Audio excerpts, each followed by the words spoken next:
Hi, my name is Neozander Kelly, and this is my presentation for modeling for animation and visual effects.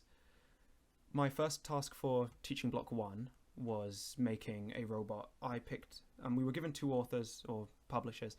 I picked Matt Dixon, and I picked his Litterbug reference as my reference for the robot. I did have issues with sorting out the lighting. The actual mesh itself was moderately simple, I would say. I did the project a few times, and I want to show this one because I feel like it's the most difficult one out of the ones that I did manage to finish. Most to the majority of everything was just cutting the reference down into shapes, incredibly simple ones, like the arm just being a cylinder and the head just being a cylinder with two cut down spheres on the sides. Cutting them down into these simple shapes and kind of gluing it together. The pipes on the back, the actual tank on the left side of the robot, and the legs, everything was cut down to about 4 to 6 objects and combined together and ended up being one big mesh. I did have some issues with proportions, but I'll be getting into that at the end. I beveled, I'd say, like 8 to 9 times to make things look smoother slightly when it showed them looking smoother on the reference. But other than that, it was moderately simple to complete.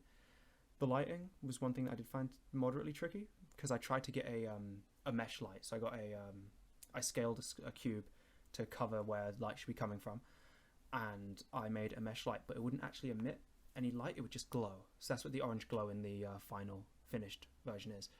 So I actually had to get an area light, which is at the red box in the middle images, and I had to use the area light to then actually emit the light out of the mesh light, so it would look like and give the illusion that it is actually glowing and light is coming out, which is why I have the two spheres on each of the hands to show the light, as well as on the bottom of the head of the actual robot.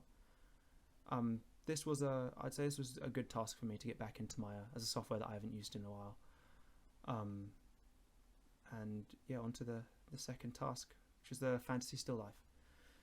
In this, again, I had a reference. I was given a list of references I could pick from, and I had to pick one and make it in Maya.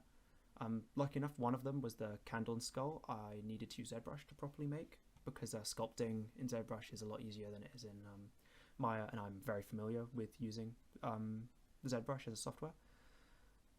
Generally, I managed to keep the topology low and kept the candle looking like properly true to the reference. Although the skull, looking back, I was not exactly to proportion, with the jaw and the teeth of it not being blocky and out enough, and the jaw actually not being as strong, and the texture color of it too was also incorrect. I'd say the most difficult thing to make was the scrolls. The scrolls, I had to cut each side of the face, each circle face of the side of the cylinder off. So I got a cylinder, cut off the two circle faces on the sides, and then I had to duplicate it 3 times, each time scaling it down, going thinner into this cylinder originally, and then cutting off an edge and connecting all of them together to give the illusion that it's paper wrapping around itself. With the books, they were very simple. The books, I had just made a preset. It was the brown one at the bottom right was the original book, and the one just below it, the blue one, is also a copy.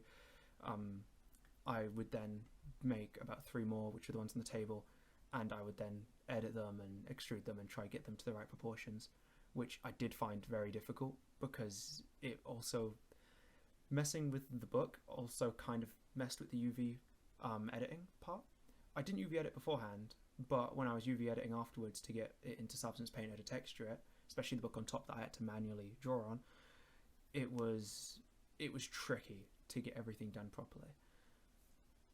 With the actual glass bottles, I used NURBS for one of them, the green one, to get the pyramid mesh into a actual cylinder and to get it done smoothly. I had attempts before, but they didn't properly work. And otherwise, everything worked out decently well.